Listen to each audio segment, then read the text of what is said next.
nuestras ponentes.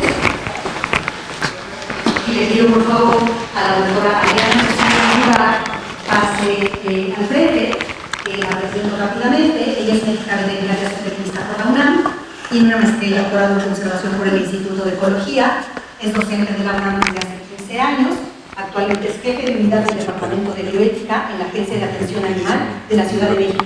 Bienvenida, Ariana. Gracias por aceptar. Sí. ¿Eso aprende? Sí.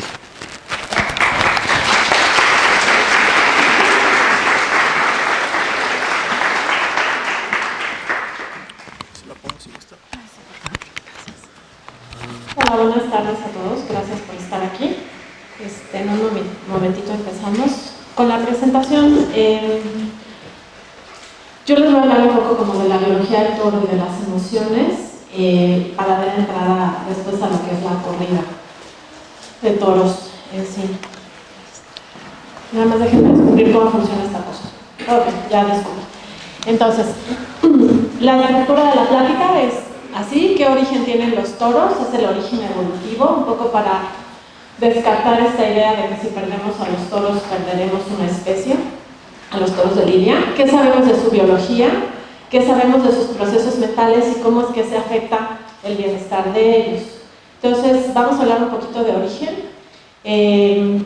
Tenemos que hacer esta diferenciación importante en este caso de qué es un animal silvestre. Un animal silvestre es aquel que va evolucionando, que se reproduce a través de la selección natural y puede o no estar bajo cuidado del humano. Tenemos poblaciones silvestres que de alguna manera están bajo cuidado del humano.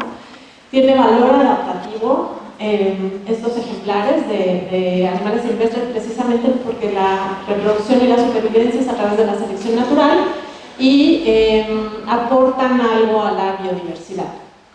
Un animal doméstico, sin embargo, grandes rasgos es aquel que ha generado el humano, tanto puede ser de forma consciente o inconsciente, a través de la selección artificial.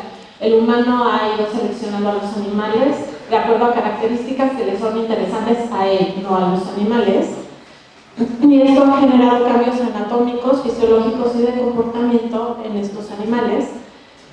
Y generalmente el beneficio es para caracteres productivos hacia el humano o para otros tipos de comportamientos. Pero que los toros de lidia se comporten de forma más reactiva, de lo cual voy a hablar más adelante, de alguna manera es un carácter productivo.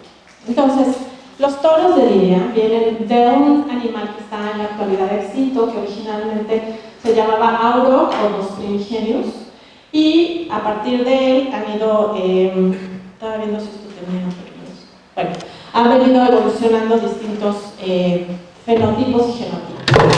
Entonces, el Auroch está extinto en la actualidad. En el Neolítico lo que se veían eran animales aproximadamente hace 9.000 años de este tipo, seleccionados ya por el humano. En la Edad Media lo que teníamos era este tipo de animales y más o menos lo que tenemos ahora son estas razas de ganado moderno que son en función o de producción de carne o producción de leche, ¿no? Lo que vemos es esta transición de un animal silvestre a un animal doméstico y desde el punto de vista evolutivo estos 9.000 años en realidad son pocos. Y ahorita les voy a decir por qué es importante, porque el sistema nervioso y endocrino de los toros de lidia funcionan de la misma manera que cualquier otro bovino y los bovinos domésticos tienen características que no se han perdido a través de la domesticación, características conductuales y necesidades de comportamiento, que justo son las que afectan su bienestar en los animales de producción cuando no son atendidos de manera adecuada. Entonces, en esta transición, los bovinos usados para la lidia se han seleccionado principalmente por su reactividad. La reactividad es esta capacidad de responder rápidamente a estímulos y de forma intensa en muchos casos. No es la única variedad de bovino que responde rápidamente, lo vamos a ver más adelante. Su desaparición no afecta a la biodiversidad como tal. Si desapareciera el fenotipo de los toros de lidia, desaparecería una variedad genética seleccionada artificialmente por el humano. Y su crianza en México, que esa es otra de las cosas que proponen la gente que defiende la tauromaquia, que los toros, el producir toros de lidia ayuda a la conservación. Entonces su crianza en México no contribuye a la conservación. ¿Por qué? En primer lugar porque los bovinos domésticos, son exóticos en México. No existían estos animales, no existía el Bostaurus en México, existían los bisontes. Por otro lado, la alteración del hábitat original para producir toros va en contra de la conservación, y el control de depredadores también va en contra de la conservación. Si realmente estuvieran haciendo conservación, tendrían especies nativas ahí con la vegetación y el hábitat nativo. ¿De acuerdo? Y nada más les quiero comentar que hay un proyecto en Europa que está tratando de regresar al Bos primigenius, no al toro de Lidia, al Bos primigenius, a través de una cosa que le llaman hibridación inversa, que es una especie de selección artificial recuperando los caracteres de los cuales derivaron los animales que están en la actualidad. Y en general el toro de Lidia no es una de las razas principalmente seleccionadas para generar este Bos primigenius. Solamente algunas variedades, y es debido a la alta reactividad. Vamos a hablar un poco de qué son los toros. Todas estas características anatómicas, fisiológicas y conductuales con las que evolucionan los animales tienen un significado para sobrevivir. Ya me fui para atrás, espérenme tantito, ok, ya. Entonces, los toros son gregarios, los bovinos en general son animales gregarios, quiere decir que viven en grupo, que se reconocen entre individuos en gran parte por el olfato, pero también por la audición, principalmente, y después por la visión. Tienen grupos sociales estables, generalmente son matriarcados, y tienen el aislamiento provoca estrés psicológico severo en los animales. Cuando separamos a un animal de su grupo se provoca estrés. Estas características permanecen a pesar de la selección artificial. Como les decía, es poco el tiempo de selección como para que tenga influencia en la evolución de los animales. Entonces, recorren grandes distancias, pero a poca velocidad. No son atletas, no están diseñados ni fisiológica ni anatómicamente para tener capacidades de correr grandes distancias, sino de moverse a paso bajo, a paso lento, y gran porcentaje del día están echados porque son rumiantes. Entonces la estrategia de ellos es, tienen un rumen gigante o que tiene varios litros de capacidad, consumen alimento, lo echan como en esta bolsa del mandado que llevan interna, y después lo regurgitan, lo mastican y ya comienzan la otra etapa de la digestión. Es por eso que tampoco están diseñados para moverse rápidamente, llevan esta bolsa del mandado gigante, ¿no? Y tienen poca capacidad respiratoria en comparación a otras especies. Esto también afecta el hecho de que tengamos que obligarlos a correr durante largos periodos de tiempo. Y estas, lo que les decía, permanecen a pesar de la selección artificial. Cuando hablamos de estados mentales, estamos hablando de algo que es estudiado por la cognición, que estudia los procesos mentales que permiten que un animal adquiera información del ambiente, la procese y actúe de acuerdo, y esto le da flexibilidad a sus respuestas. No son robots que responden siempre igual, van a tener flexibilidad porque hay un proceso mental de selección de respuestas. Entonces, que se estudia la percepción, el aprendizaje, la memoria, las expectativas, las habilidades sociales. Entonces, son organismos sintientes, ya se los decían hace rato, se dan cuenta de lo que pasa en el entorno y de lo que les ocurre a ellos mismos, tienen sensaciones, percepciones y tienen emociones. Y tienen emociones positivas como estar bien o sentir placer, pero también hay emociones negativas como el dolor y el miedo. Estas emociones son fenómenos psicológicos que son importantes para la supervivencia, si no, no existirían, pero son subjetivas, solo cada individuo sabemos qué emociones somos las que estamos sintiendo. Sin embargo, hay indicadores que se pueden medir acerca de las emociones. Intervienen en la expresión del comportamiento y el comportamiento entonces se convierte en un indicador y hay una respuesta fisiológica y una respuesta cerebral, y esto también nos da indicadores que son medibles. Son transitorias a corto plazo, pero cuando perduran se convierten en lo que se denominan estados emocionales y son producto de la evolución. Por eso dicen que es nuestro cerebro de reptil el que está funcionando cuando funcionamos de acuerdo a nuestras emociones y no dejamos que la corteza cerebral las controle en los humanos. Entonces tienen este valor adaptativo de supervivencia y ayudan a las interacciones sociales. Darwin ya las había propuesto y las había clasificado en estas 6: ira o enojo, felicidad, tristeza, desagrado, miedo o sorpresa. Ahora, todas estas respuestas hacia el medio ambiente pueden ser modificadas por el aprendizaje. Y el comportamiento de cualquier individuo, sin importar la especie, se modifica a través del aprendizaje. Lo que sucede con el toro de Lidia es que en los ranchos ganaderos donde se crían los toros de Lidia se hacen las tientas, pero un animal que ha sido casi siempre son de vaquillas, y es a través de la selección de las características conductuales de la madre como son los hijos machos los que se van a seleccionar para mandar a las corridas. Un animal que ha sido metido a una tienda nunca va a mandarse a una corrida porque aprendió, pero el animal bípedo que está ahí parado, capoteando al toro, es el que sí está aprendiendo. Entonces desde ahí ya empezamos con una especie de encuentro desigual.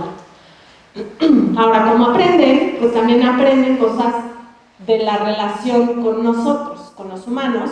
Entonces ahí son 2 ejemplos que están muy distribuidos en internet de toros de Lidia, muy apapachados, y en la foto que está más hacia la mano izquierda de la presentación, estoy yo cuando era chiquita, con unos animales cebú que también son altamente reactivos, pero que están manejados de una forma en la que su relación con nosotros pues es más bien como afiliativa y no tenían miedo, como pueden ver ahí, ni reaccionaban violentamente. Entonces la respuesta hacia el humano es aprendida y depende de las diferencias en el trato hacia los individuos.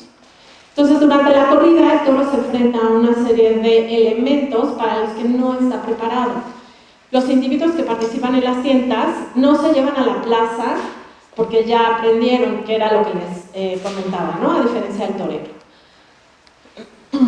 ¿Qué emociones son las principales que vemos? Son emociones de las que clasificaríamos como negativas o de alarma para el organismo, y una de ellas es el miedo, que es la respuesta a la percepción de peligro presente, y un estado mental que es el de ansiedad, una reacción a una amenaza potencial. Entonces, la función es proteger al animal del daño. Si tengo miedo, tengo ansiedad, lo que voy a hacer es tratar de alejarme o de enfrentar esa situación, ¿no? Entonces, ¿qué estímulos generan miedo? En los estudios, cuando se investiga la respuesta al miedo, lo que hacen con los animales es exponerlos a un ambiente nuevo, exponerlos a depredadores, en este caso el que se está comportando como depredador, el que agrede, el que hiere es el humano, falta de áreas de fuga o de resguardo, aislamiento social y estímulos nocivos sin posibilidad de escape. Si yo les pregunto a ustedes a cuál de estas situaciones se expone el toro en la corrida, ¿qué me dirían? Pues a todas, ¿no? O sea, es como le están haciendo la hiperprueba hacia el miedo al animal. Entonces, estas respuestas no son excluyentes, pueden estarse presentando en forma simultánea o seguidas unas de otras, y serían básicamente la evitación activa, cuando tratan de evitar o escaparse o esconder. La evasión es la más barata de las respuestas hacia el miedo. Es la que no conlleva un compromiso en la salud del animal y en la integridad física. La defensa activa sería otro, donde hay ataque o amenaza, y la evitación pasiva, donde el animal dice no puedo solucionarlo y me echo. Quienes hemos trabajado con rumiantes, por lo menos sabemos que a veces si están muy estresados se echan. Lo vamos a ver más adelante. Entonces, ya me regresé, ¿ok? Lo que vemos ahí es un grupo de bovinos, se está acercando a una persona y lo que ellos deciden hacer es irse, ¿no? Son animales que están en producciones extensivas y se van porque pueden irse, no tienen la opción. Y están en grupo, ni siquiera están aislados. Pero cuando no pueden irse, de todos modos lo siguen intentando a pesar de las barreras físicas, y lo hemos visto o sabemos de ello en las corridas de toros, ¿no? Donde logran, por lo menos, intentarlo de alguna manera.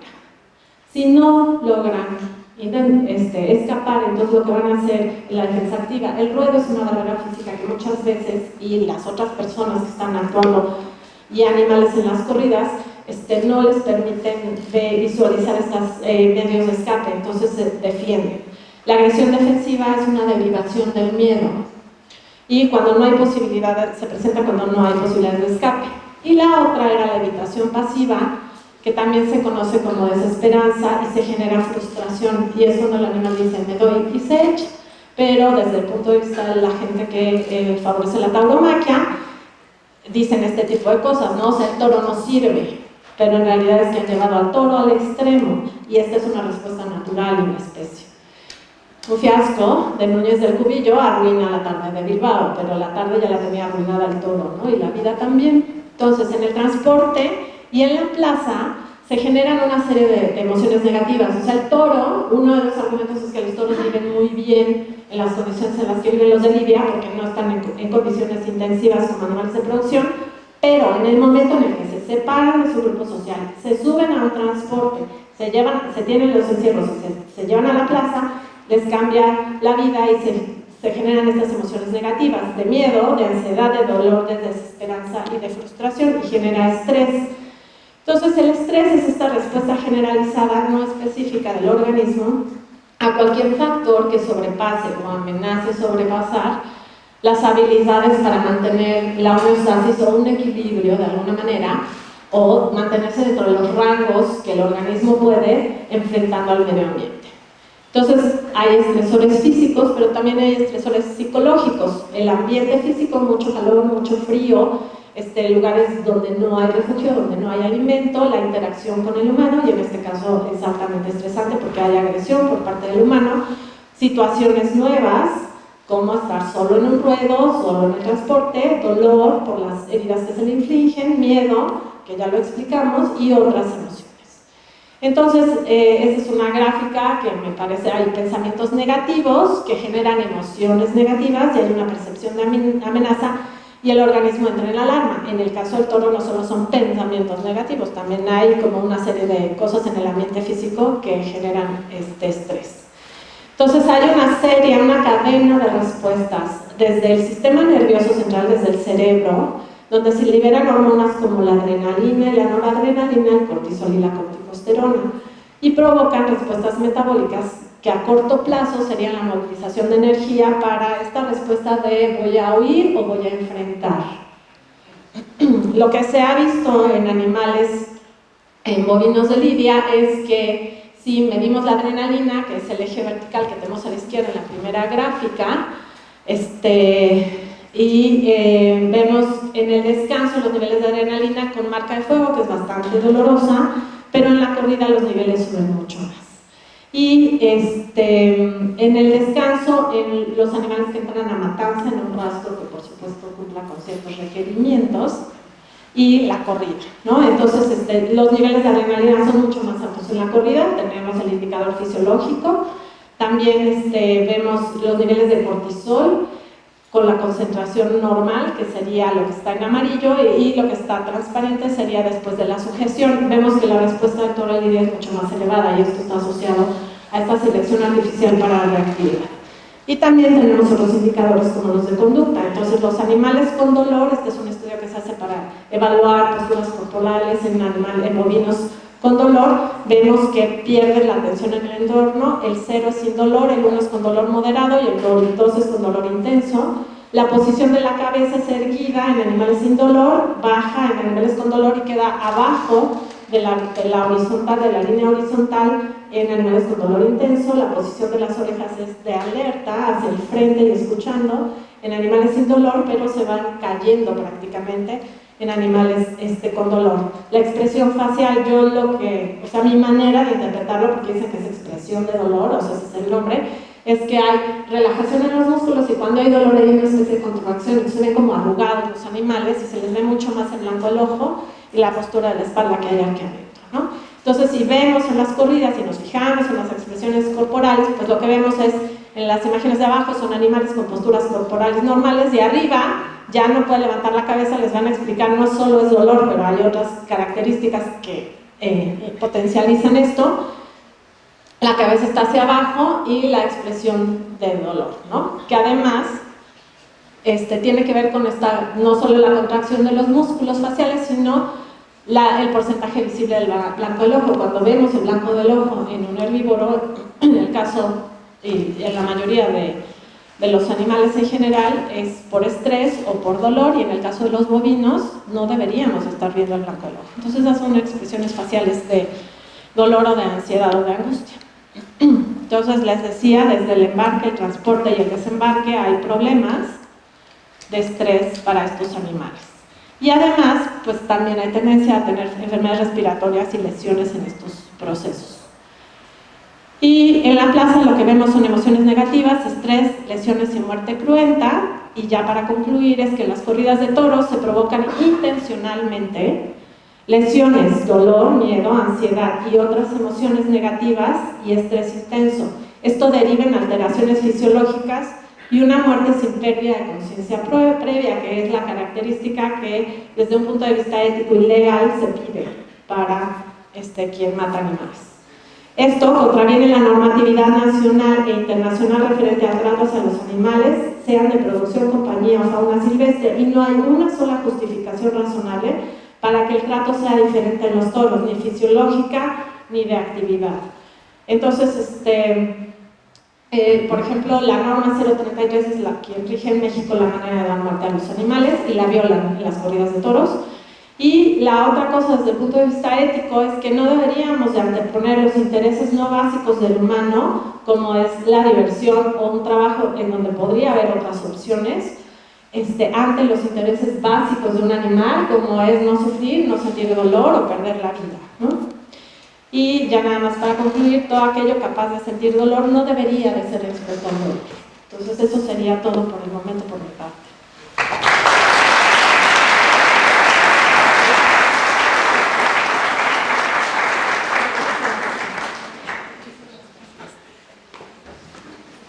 Muchísimas gracias a la doctora Adriana Cosío. A continuación, invito a pasar